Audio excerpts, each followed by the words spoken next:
Hello everybody! People can't stay still here in Iceland due to the ongoing series of earthquakes that baffle scientists. Since Monday, over 2,000 earthquakes have been detected and measured. That's up to 2 earthquakes per minute, with 7 of them being more than 3 in magnitude. The largest one yet was measured to be 3.8 and struck today, October 1st, at 11:28 p.m., and I felt it.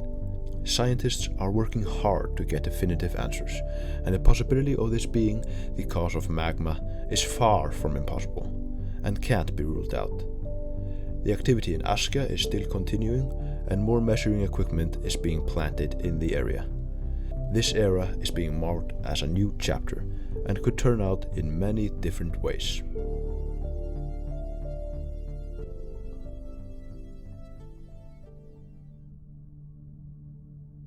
So, what is going on around Keilir? Well, earthquakes. That describes the situation pretty well, since more than 2,000 earthquakes have originated from the area since Monday. This concentrated earthquake area, just southwest of Keilir, reminds us of the situation in Fagradalsfjall back in March, and scientists suggest that a 1.5 kilometer long fissure might open in the area soon. They have already made simulations of how the lava might spread out in the first 2 weeks, but those results were if the lava flow would be 100 cubic meters per second. That sounds pretty far-fetched, since the lava flow was a mere 10 cubic meters on average from Fagradalsfjall, so 10 times that. But that was just a dummy scenario for the simulation. Speaking of Fagradalsfjall, there is still no activity there yet, and still resting. The earthquakes around Keilir are occurring at a depth of around 6 to 7 kilometers, which is where the magma dike was measured to be back in March.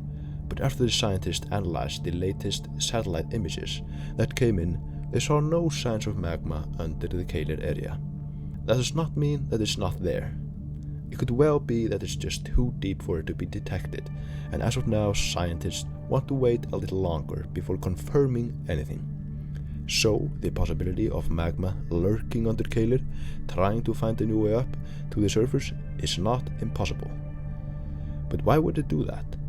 Well, if it's having a hard time reaching the surface through Fagradalsfjall, it naturally starts finding new ways to squeeze through the surface, somehow to release the pressure building up. But can we get any clues of how this plays out by looking back in history? Well, let's find out.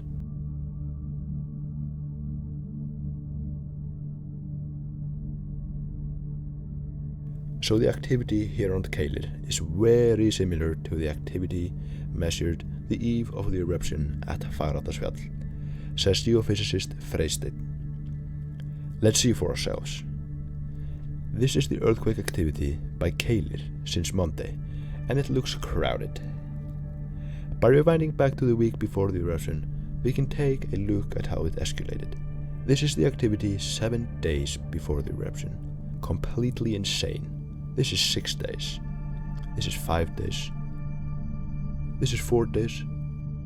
And 3 days. And this is 2 days. And this is the day before the eruption. You can see it decreased as we got closer to the event. And the day it erupted, it was starting to go quiet. And back then, it was considered to be the calm before the storm. And sure it was. Just to show you how it decreased, here is the daily activity on March 12th, a week before the eruption. So now we can take this into account as a sign that an eruption is imminent, and I will be doing it for sure, since why not?